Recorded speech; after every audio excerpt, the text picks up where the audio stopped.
Dear students, I am going to discuss with you about the topic called Human Sighted Guide Skills. The four basic methods of travel for persons with visual impairments are the use of human guide technique, the long cane, the dog guide, and electronic travel aids. The human guide technique or human sighted guide technique, as it is sometimes called, is the primary travel method in which persons with visual impairment holds into the other person's home in a particular passion while the two along together. The term human guide or sighted guide refers to the way in which the person who is visually impaired is comfortably and safely guided through the environment by a sighted individual. The sighted guide process has been used for centuries by visually impaired persons, and today it remains an essential mobility skill for negotiating indoor and outdoor environment. The human or sighted guide techniques allows active participation by both the guide and the visually impaired person. They act as a team while using this method. Specifically, this technique provides safety from bodily injury, provides knowledge of and an orientation to the environment, and is a comfortable way of traveling which minimizes stress for both parties. The goal of imparting this technique is that visually impaired person is guided by a sighted individual, a method of controlled travel technique. There are special techniques to be used when visually impaired persons walk with sighted guides, and these techniques need to be taught to the visually impaired persons and to the family members. By using these techniques correctly, the visually impaired person can easily and safely walk with a sighted person. Every time visually impaired person walk with sighted person, he or she should use these techniques. The first technique, establishing contact. When a visually impaired person realizes the need for a sighted guide, he or she should initiate to get the assistance. The next, visually impaired person should be able to locate sighted guide auditorily. He or she should request assistance from sighted guide in clear and audible manner. Should be able to contact the sighted guide physically. The sighted guide stands next to the visually impaired person and faces in the same direction. To make contact, the sighted guide lightly touches the back of the visually impaired person's hand. This touch gives visually impaired person a tactual clue and lets him know where the sighted person is. The sighted guide may use either his left or right hand depending on whether he wants the visually impaired person to be on his left or right. Sighted guide position, grip and hand position.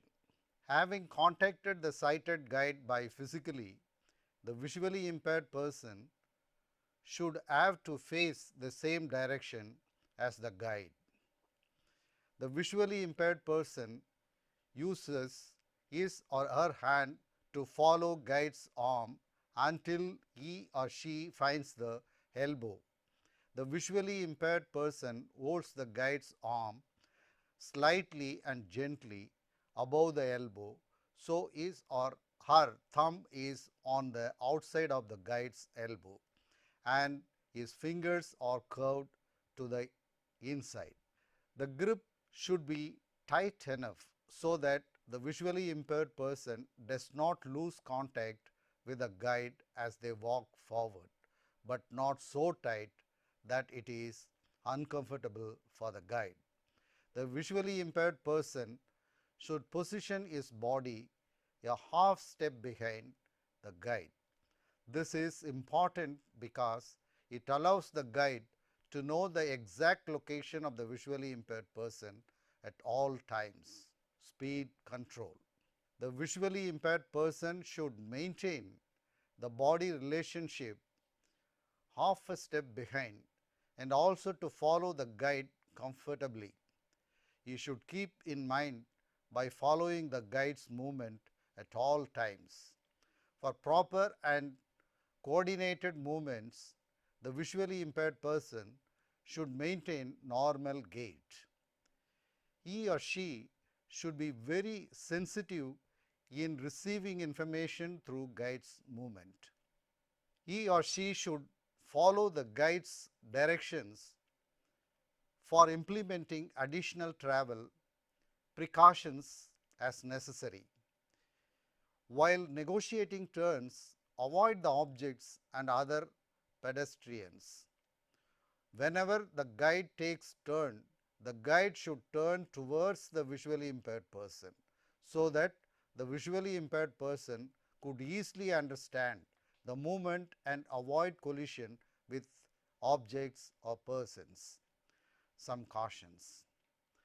As the sighted guide approaches the curbs or steps, he should approach them straight on.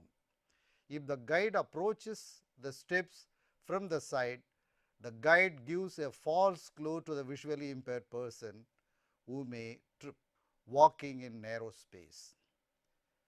At times, when using the sighted guide technique, there will be spaces that are too narrow for both the guide and the visually impaired person to pass through at the same time. When this happens, a special technique should be used which allows the visually impaired person to walk directly behind the sighted guide. As the sighted guide and the visually impaired person approach a narrow space, the guide signals the visually impaired person by fully extending one arm behind and across the back of the body. The sighted guide may verbally inform the visually impaired person. This signal the visually impaired person that they are approaching a narrow space. The visually impaired person responds by extending his or her arm and moving sideways so that he or she is one full step directly behind the guide. The visually impaired person can now easily follow the guide through the narrow space. While negotiating the narrow space, movement of the sighted guide and the visually impaired person should be slow. The visually impaired person should avoid contact with surrounding objects. After both the guide and the visually impaired person have passed through the narrow space, they should return to the normal sighted guide position. The sighted guide's arm returns to the side and the visually impaired person returns to the original position half a step behind the sighted guide. Seating arrangements. Approaching a chair from the front. The sighted guide brings the visually impaired person to the front of the chair. The guide takes the client's hand and places it on the back of the chair so that the person has tactual contact, knows where the chair is. The visually impaired person uses his or her free hand to check the seat of the chair to make sure the chair is empty and strong enough to bear his or her weight.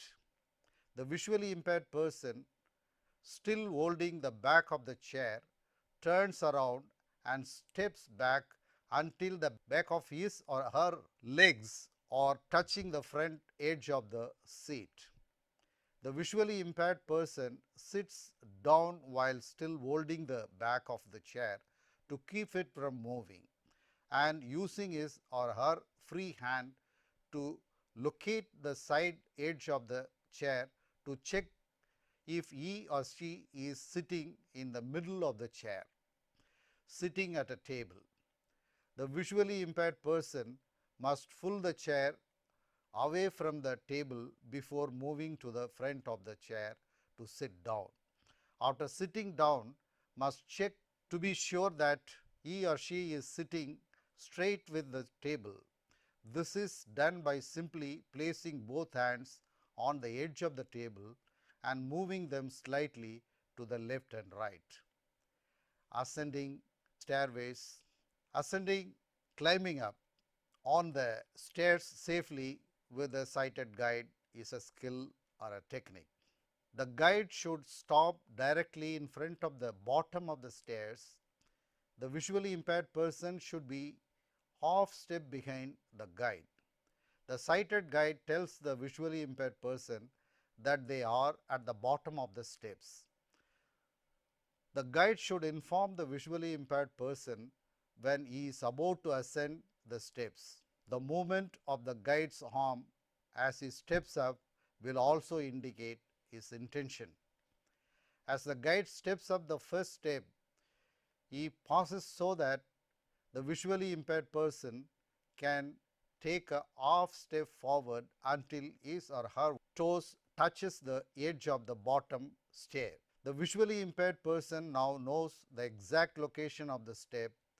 He or she may feel more comfortable holding on to the railing while going upstairs. The visually impaired person should wait and begin his or her own ascent when the guide begins to mount the second step. The visually impaired person remains one step behind the guide as they ascend the stairs. As the guide negotiates the last step, the handrail may also end or level off. When the guide confirms either by verbal indication or by stopping that he has arrived at the landing, this visually impaired person remember that he has one step to climb as he is still positioning behind the guide. When both guide and the client are on the landing, they should resume the recommended sighted guide position. Descending stairways, so coming down at the stairways. The sighted guide should approach the stairs and stop directly at the top of the stairs. The visually impaired person will then half a step behind the guide. The guide informs the visually impaired person that they are at the top of the stairs, and if there is a railing, the visually impaired person may feel more comfortable going downwards while holding on to the railing. Both the guide and the visually impaired person will stand side by side. The guide will then descend the first step and the client will notice the change in the arm position. The visually impaired person follows the guide down the stair, always staying one step behind the guide. When the guide reaches the bottom landing, the visually impaired person should be aware of the railing ending one remaining step before the client joins the guide. When the guide and the client reach the bottom step, they will resume the appropriate sighted guide position. Points to remember: the sighted guide always remember that the visually impaired person is following him. The sighted guide should always behave gently and extend good friendship so that the visually impaired person feels much comfort having a sighted guide. The guide should inform the visually impaired whenever there are obstacles or any obstructions on the way. The sighted guide should leave the visually impaired person only at safe place and should inform him while leaving. The visually impaired person should always behind the sighted guide and follow his instructions. Open or close the door with sighted guide. The visually impaired person may be able to understand the movement of the sighted guide's arm when he lifts to open the door, or the guide may inform the client verbally, tell the visually impaired person which way the door opens. The guide should reach forward to grip the door handle. The visually impaired person should position his or her free hand in protective position. The guide having passed through the door, he should stay for a while and allow the visually impaired person to close the door safely behind him. The visually impaired person should maintain constant contact with the sighted guide. Traveling in vehicles. The visually impaired person should follow the sighted guide's verbal instructions. Allow the guide ascend or descend first. The visually impaired person should locate the seat with the help of the guide and seating with proper position. The visually impaired person should avoid bumping on objects and persons. Accepts or resists guide's assistance by the visually impaired person. When approached by a sighted person offering a travel assistance, the visually impaired persons will demonstrate the ability to accept or decline the assistance. Demonstrating an effective method of resistance by the visually impaired person. The visually impaired person should correct the incorrect or hazardous sighted guide behavior.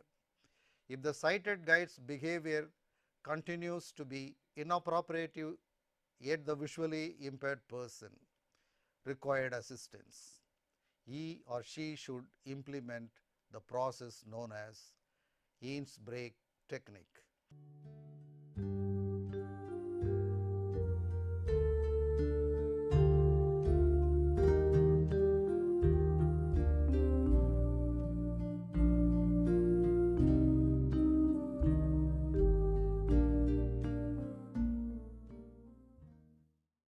Hines Break technique disengages an incorrect group and allow the recommended group to be implemented.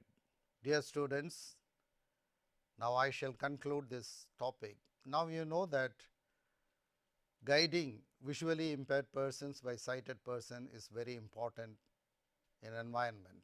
This gives more confidence to the visually impaired persons to move around, and it creates friendliness and they get more information, and also using right techniques the visually impaired person would become more comfortable in movement. Thank you.